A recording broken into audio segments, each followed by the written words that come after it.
Hey everyone, welcome to Ben's Experience. In this video, I will show you how to access your Namecheap email account.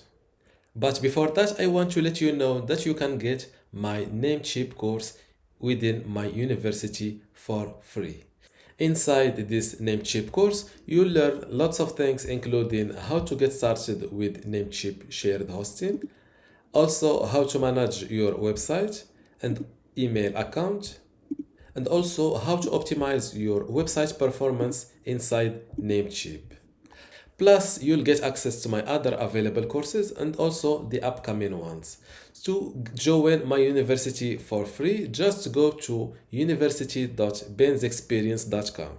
Link in the description. Without any further ado, let's see how to open or how to access your Namecheap email account. There are two ways to access your Namecheap email.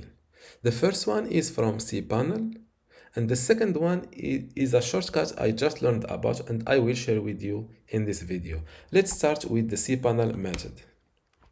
Go to CPanel.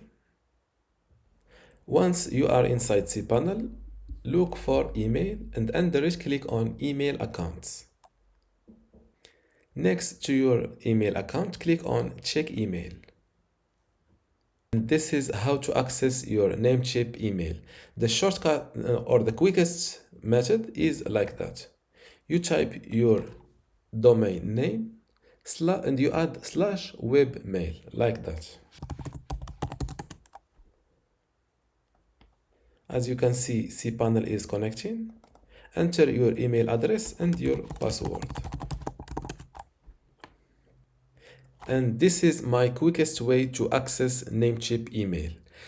If you learned something out of this video, give this video a like and make sure to subscribe. Thank you.